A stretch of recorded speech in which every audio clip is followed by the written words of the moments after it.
Chapter 20. Goodbye and Hello. As the pleasant countryside flashed by, and the wind whistled a tune on the windshield, it suddenly occurred to Milo that he must have been gone for several weeks. "I do hope that no one's been worried," he thought, urging the car on faster. "I've never been away this long before." The late afternoon sun had turned now from a vivid yellow to a warm, lazy orange, and it seemed almost as tired as he was. The road raced ahead in a series of gentle curves that began to look familiar, and off in the distance the solitary toll-booth appeared, a welcome sight indeed. In a few minutes he reached the end of his journey, deposited his coin, and drove through. And, almost before realizing it, he was sitting in the middle of his own room again. "It's only 6 o'clock," he observed with a yawn. And then, in a moment, he made an even more interesting discovery.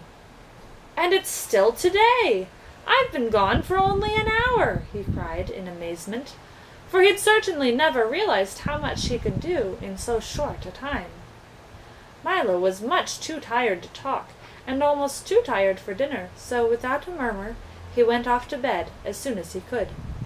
He pulled the covers around him, took a last look at his room, which somehow seemed very different than he'd remembered, and then drifted into a deep and welcome sleep. School went very quickly the next day, but not quickly enough, for Milo's head was full of plans, and his eyes could see nothing but the toll-booth and what lay beyond. He waited impatiently for the end of class, and when the time finally came, his feet raced his thoughts all the way back to the house. "Another trip! Another trip! I'll leave right away! They'll all be so glad to see me, and I'll—" He stopped abruptly at the door of his room, for where the toll-booth had been just the night before, there was now nothing at all.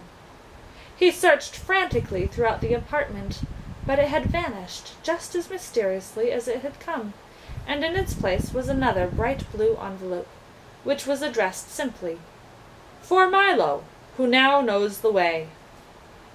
He opened it quickly and read, "Dear Milo, you have now completed your trip, courtesy of the Phantom Tollbooth. We trust that everything has been satisfactory, and hope you understand why we had to come and collect it.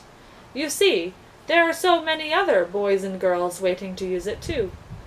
It's true that there are many lands you've still to visit, some of which are not even on the map, and wonderful things to see that no one has yet imagined. But we're quite sure that if you really want to, you'll find a way to reach them all by yourself. Yours truly." The signature was blurred and couldn't be read. Milo walked sadly to the window and squeezed himself into one corner of the large armchair. He felt very lonely and desolate as his thoughts turned far away, to the foolish, lovable bug, to the comforting assurance of talk standing next to him, to the erratic, excitable din, to little Alec, who, he hoped, would some day reach the ground, to rhyme and reason, without whom wisdom withered, and to the many, many others he would remember always. And yet, even as he thought of all these things, he noticed somehow that the sky was a lovely shade of blue, and that one cloud had the shape of a sailing ship. The tips of the trees held pale young buds, and the leaves were a rich deep green. Outside the window there was so much to see and hear and touch, walks to take, hills to climb, caterpillars to watch, as they strolled through the garden. There were voices to hear and conversations to listen to in wonder, and the special smell of each day. And in the very room in which he sat, there were books that could take you anywhere, and things to invent and make and build and break, and all the puzzle and excitement of everything he didn't know. Music to play, songs to sing, and worlds to imagine, and then someday make real.